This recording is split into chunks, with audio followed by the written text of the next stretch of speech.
Well, hello once more, all my vintage dirt bike loving YouTubers, and thanks again for tuning in to my classic dirt bike video channel. Now, in this particular clip, this is a video I posted a few years ago, but this time round we're going to take a closer look at this iconic machine. So let's get down to business as we take a look at Eric Bracewell's 1992 Kawasaki KX500 Evolution bike.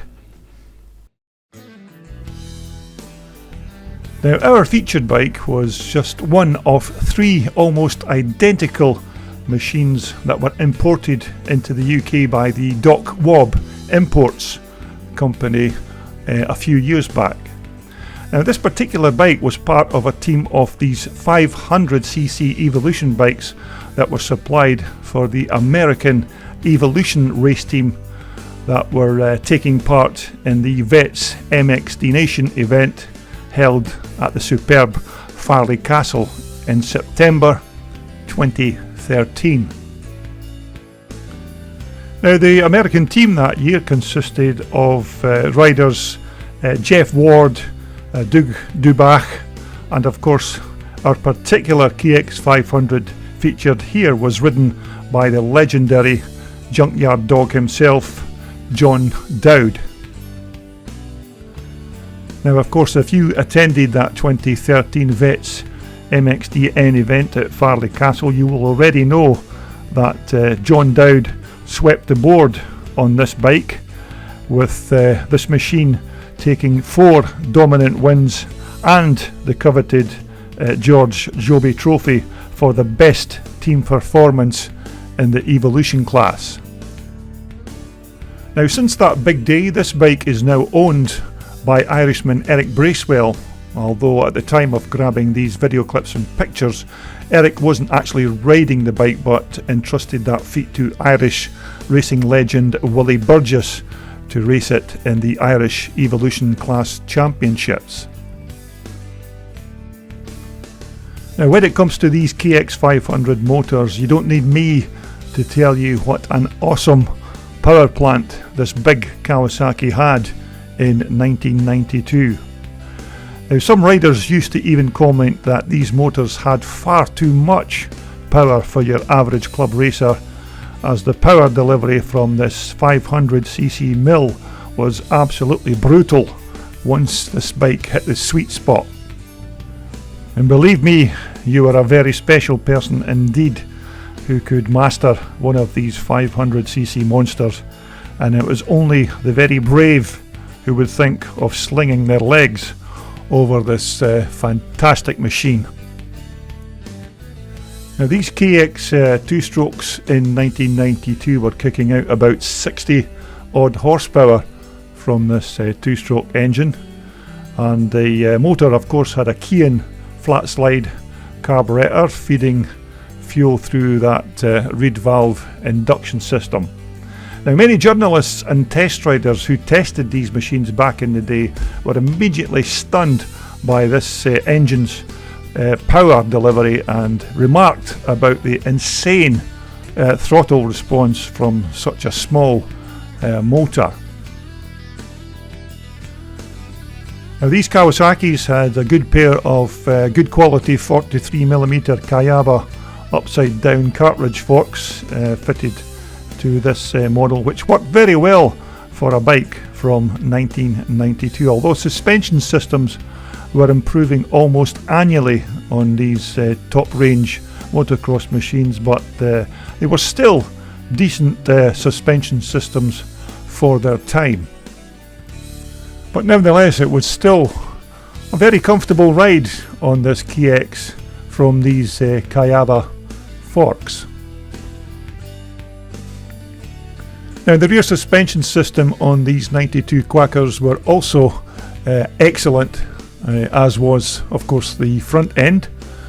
Now, the bike had of course disc brakes front and rear with these quite capable Nissan calipers to try and stop that power from that massive 500cc two-stroke motor.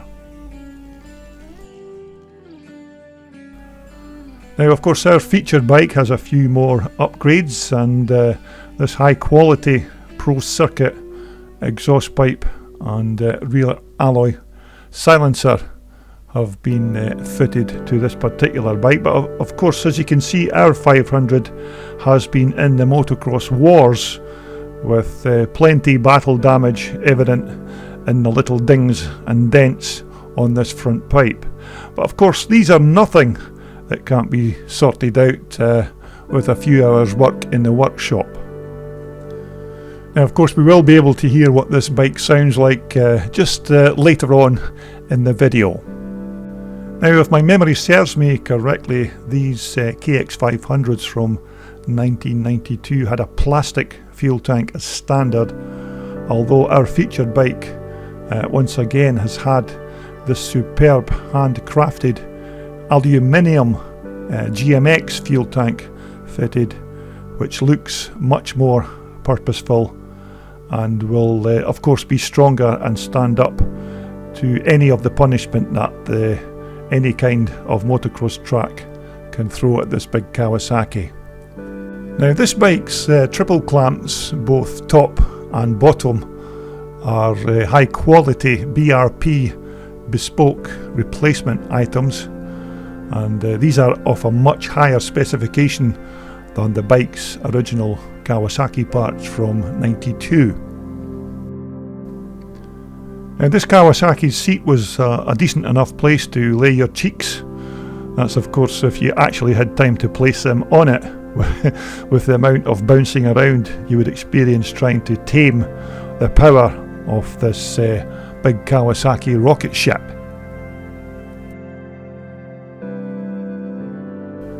Now of course a decent set of controls are required to try and keep that 500 monster pointed in the right direction, and almost all of these cables, grips and levers are unchanged since John Dowd rode the bike to victory when he raced it at Farleigh Castle in 2013.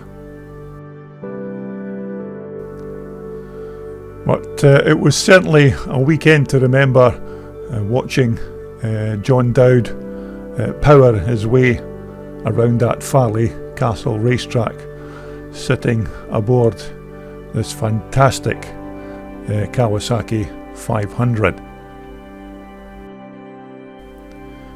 Now all the plastics on this bike are still the same from that coveted weekend at Farleigh Castle.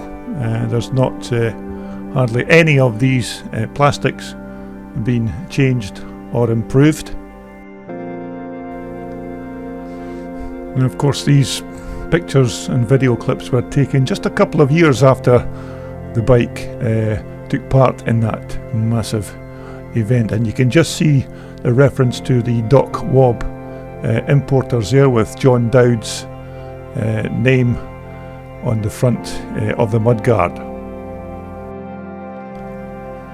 Now seasoned riders who raced these machines back in the day maintained that the best way to tame these very quick bikes was to be a little more conservative with the throttle and let the power of the engine just chug you along, rather than keeping the revs high and the gears low, because these bikes could then take charge of the riders, and whereby then of course all sorts of scary things tend to happen.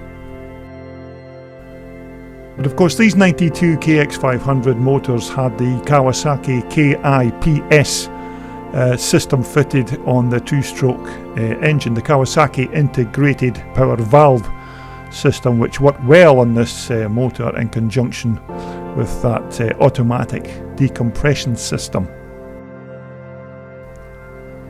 But nevertheless, these 92 KX500s were and still are an iconic piece of motocross history, and very good examples of these machines are highly sought after by lovers of the Kawasaki mark.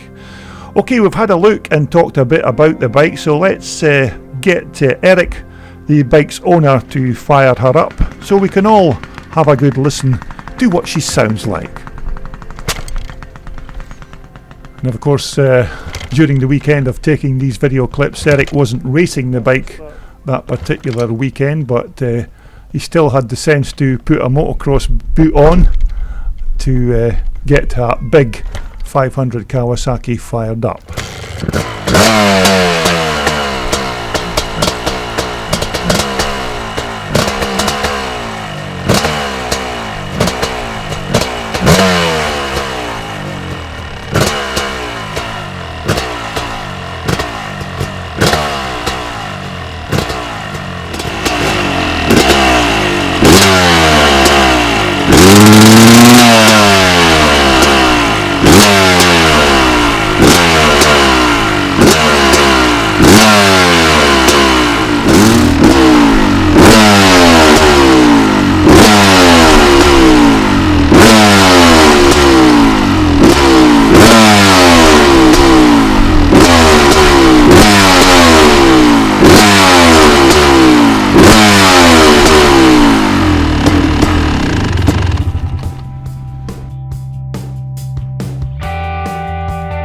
This video was brought to you in association with WorldSport, the world's #1 supplier for all your off-road and leisure sportswear.